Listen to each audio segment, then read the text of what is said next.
Johan Chow here again, your friendly local constitutional counselor from California. And this is part two on my take on felonious childbirth. And think about this. I mean, as I said in my first video, why do you want to give birth to children these days anyway? And by the way, at the outset, I practice what I preach. I am now in my 49th year of voluntary celibacy, not entirely for this reason. But over the course of the last 25 or 30 years in particular, I realized the truth of what's going on out there. And that, I didn't. I'm the last of the line, by the way. They're going to love that in my hometown of Washington, D.C. But I made the decision because the work I'm doing is too important here.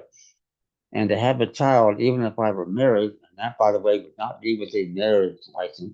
We'll learn more about that later. That's unfair, to the mom to have to take on so much duty, raising the child, but I'm busy with very important work. So I realized that wasn't going to work out. So I did the right thing for the right reason. And like I say, 49 years voluntary, chastity here. And that was the right thing to do. And you can do the same thing for the same reason and not get involved like this, because once you have a child now, that's what gets you in the system, and they think they own the child, they think they own you and everything else besides, and there's simply no point in doing it the way it looks to me. We get our nation and republic back now, we have some issues to deal with, which still we won't be not on the federal level in Washington, D.C.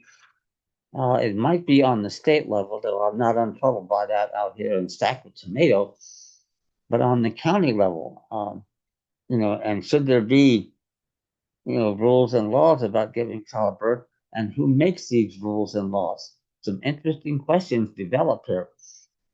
They really do.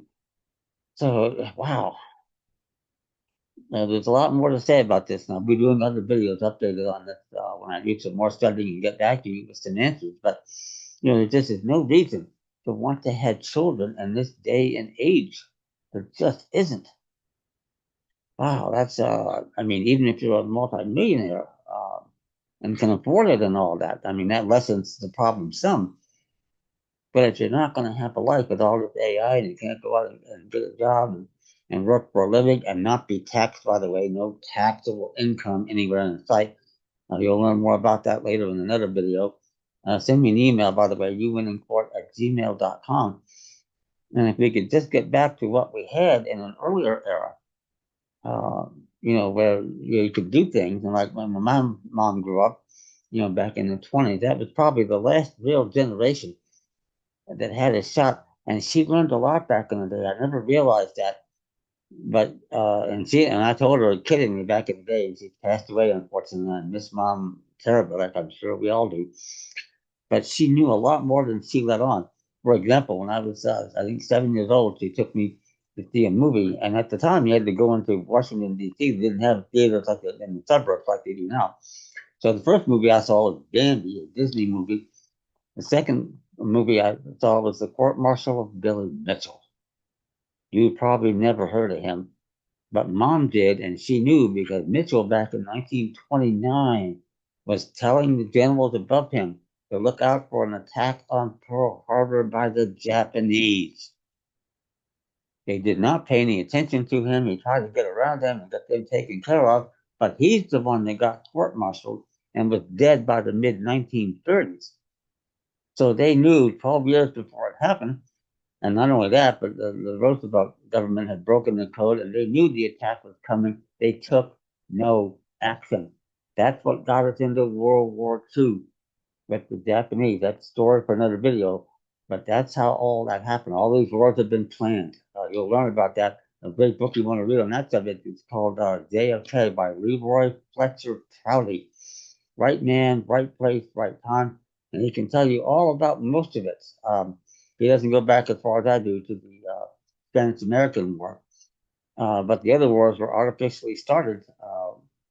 And it's going to keep continuing that way if we don't take over and control our own government. So they can't do that anymore. That's a video for another day.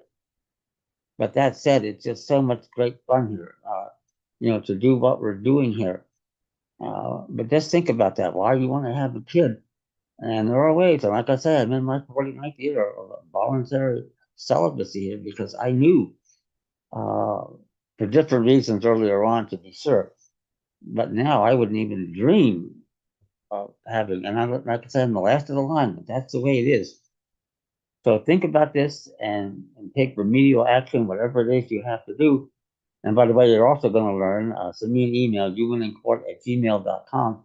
That Roe v. Wade and Dobbs and all that crap has nothing to do, with the right to abortion if it comes to that. And you're going to learn why. Those cases of bullshit, they don't matter one eye drop if you make the right arguments, and you'll learn how to do that. Send me an email, youwinnincourt@gmail.com for more information. Uh, and just do things the right way. And if you take care of business, your life is going to be much better for it. And you can make full use of the gifts that you do have in other areas and make a difference for other people, exactly like what I'm trying to do here. And I've put decades into this, and I've been thrilled to be able to do it. I've got a divinely granted gift. By the way, you might want to watch a really great Ron Howard movie called The Beautiful Mind. It goes back and talks about John Nash, a mathematician back in the earlier era in the 1950s. But he had the same granted gift that I had. And I just got this. I don't know how I got picked to do it, but I did. But that's a great movie to watch. So that said, think long and hard about getting involved with anybody, especially in a marriage situation. And you do not need a marriage license, as you'll learn. License, Black Law Dictionary, permission granted by competent authority to do an act that without such permission would be illegal, a trespass or a tort, tort. Uh, So they think that they need your permission, or you need their permission, I should say, to get married, and yet we have an unlimited power to contract here. Article 1, Section 9 and or 10, and the Ninth Amendments. Real arguments, please, not this bullshit civil rights, due process. Think the real stuff. That's what you want to invoke. You want to teach your kids and your posterity so they don't get caught up in all of this. And you'll be doing them a great favor if you do have kids already, by the way. If you don't, I would strongly consider staying that way. Wow. Um, and just like I've done, I've done the right thing. I knew it from day one. So that said, send me an email for more information, youwinnincourt@gmail.com. Remember to subscribe, tell your friends, get the word out. The sooner we start taking appropriate action, the sooner we get our government, our laws, and our rights restored. Thank you.